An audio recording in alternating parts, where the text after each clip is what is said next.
I was brought up by a very philanthropic mother, you know.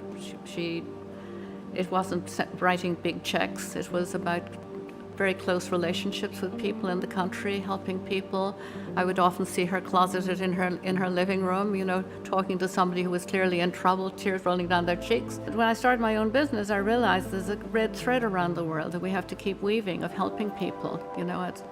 So I actually fell into the Thorntree Foundation. These are the bracelets from the Thorntree Foundation, where we're actually now educating nearly 2,000 kids of illiterate parents in the northern deserts in Kenya, of the Samburu tribe. And we have, let me see, I think we've got 6 gorillas now. And we do work with Furnish a Future and Dress for Success and you know, City Harvest, and so the whole studio gets in on it. I chaired the Winter Antique Show here in New York for almost 20 years. I've been involved with other charities. I donate as much as I possibly can. And all of those charities that I've worked with are basically for children. Casita Maria in the Bronx for little girls.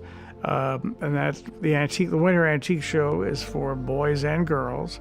The Kips Bay Boys and Girls Club in the Bronx for boys and girls. So it's basically children, education, and making sure it goes to those places. So, how does philanthropy come into my business? It really comes in through how I want to live my life. I'm involved in many charities, from ballet to feeding the homeless to choreography. And to me, that's important. It's giving back. A lot of people helped me when I was coming up, and I think it's important to give back to the society that I live in. We've been exposed to a lot of philanthropy through our clients, because it's interesting that people with that amount of wealth, they donate a lot of money also. So from the very beginning of my career, I've been going to a lot of fundraisers and worked a lot with Children's Hospital or Make-A-Wish Foundation. We're working now with Operation USA in Guatemala. Another one is really fun project. It's an opportunity in a small town in China where they want to take the aging population and the orphans and bring them together under the same roof, because one can really benefit from the other. Philanthropy is hugely important.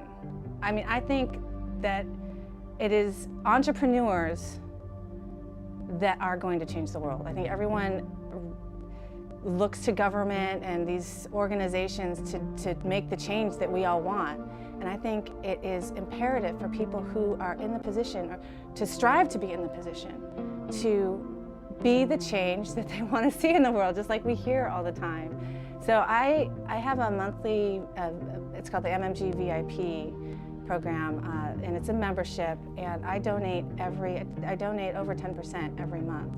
And I haven't really talked much about it. I probably should blog about it or something, but it's just something I do. Every month we skim off the 10, 12%. And one of my big things that I'm like, I want to see gone by the time I leave this planet is world hunger. It's just ridiculous that it even still exists. So we donate to heifers and feed the hungry, and a few, we actually scatter it around because I want to just kind of share the love depending on what the need is at the time that I'm aware of anyway. So it's just hugely important. I set the example. I want, and I know a lot of my clients and my contemporaries do the same thing, and I think if we as a group focus in on the things that we particularly care about and have a passion about, that speaks to our heart, if everyone did that within 9 years, the world would be healed. Done deal. So that's the role. I just want to do my part because I care, and I love the possibility of what we are all capable of.